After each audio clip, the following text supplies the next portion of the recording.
Hey guys, it's Epic Underworlds, and in today's video, I'm going to be showing you guys the first starter deck for my new homemade trading card game, Underworlds TCG. This is a new game I've been working on recently, and so far it has 2 starter decks up on Untap. You guys can join the Discord server, link in the description, and start playing online. Or you can wait till these cards get up on the Game Crafter. But this card game, I've been really trying to improve my art and template skills, and just balancing overall. I want there to be, the first wave of the game will have a few starter decks, to basically give all the different play styles of the game, and then I'll have like a set, and then you guys can start getting like really competitive. But first wave is just going to be some starter decks to get you guys hyped for the game. First card is Gary Todd III. This is the first card of the Shank tank, which is the first starter deck, which basically focuses on build up. You want to get as many Shankfish in your discard pile to power up your other Shankfish. It's a 1 cost, 1 attack, and 1 life creature. And its ability, you really want to combo it early on with Rupture Artifact, so all your other Shankfish can get 1 life.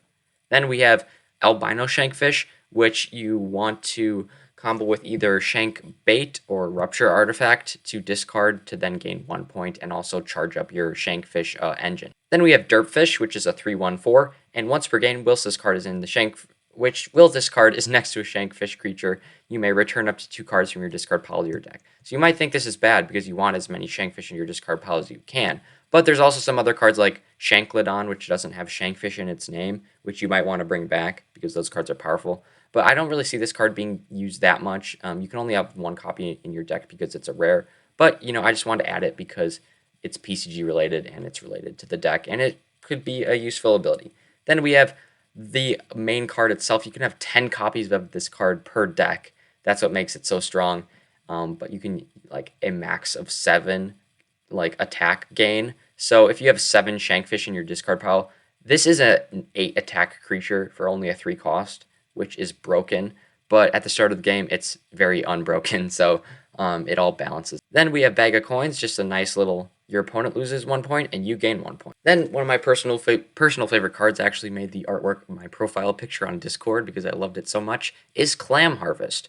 Whilst this card is in play, once per turn you may discard a card from your hand and gain 1 soul. This is really good for comboing with either Albino Shankfish, or just if you just have a bunch of Shankfish in your deck and you want to charge up that engine, you can just use Clam Harvest and also gain souls with that, which is an awesome card. Droplet Fish is the only kind of non-Shankfish creature in the deck, or at least it's not really related. But for a 2 cost, it has 3 attacks. You can gain 3 points right off the bat with 1 attack, and you guys play to 30 points, so I can see this being a very good card. Gravel Gun is also an extremely powerful card, not only for this deck, but I can see it being used in multiple decks in the future. I'm actually going to put this card in the core set 1 because it's so good. But let's say your opponent plays an 8 cost creature. You can pay 3 for this and basically return it to their hands. They have to pay the cost again if they want to play it. So it's really annoying, but also really good. But the only downside to it is if your opponent plays like a weak cost creature, you really wouldn't want to play this because that's just wasting souls. Then we got Mortar. This is a must-need card in every deck. When a spell card is played, you basically can counter it for 1. But your opponent can counter the counter if they want, so that is up. Then we have Rupture Artifact. This is a must-need card. If your opponent has 5 or more points than you, look at the top 4 cards of your deck and add 1 to your hand, then shuffle your deck. So the original ability was actually supposed to be comboed with Albino Shankfish. I actually just forgot. That's why I said you kind of needed to combo it, but I actually changed it. So yeah, that's changed. And this is the card you're actually supposed to combo it with. Rupture Trident, which is look at the top 3 cards of your deck, place 1 into your hands. You can get your Shanklodon. Place 1 into your Underworlds. You can get Gary Todd III in your Underworld to give all your other Shankfish 1 HP. So that's a really good combo. And you can place 1 in your discard pile to build up the Shank engine. So this Rupture Trident is so good. Yeah, it can be a little expensive, but I think it is worth it. Shank Bait is just a really good card. When played, look at the top 2 cards of your deck. You may discard 1 of them, and then you can draw the other one, which is pretty good. Then we have Shankfish Behemoth, which its ability doesn't really matter. It's just a beefy Shankfish card, which is really good for the engine. We have Shank Minnow. It's a draw support card. It's very weak, but its ability does let you draw a card when it's killed, so that's a must-need card.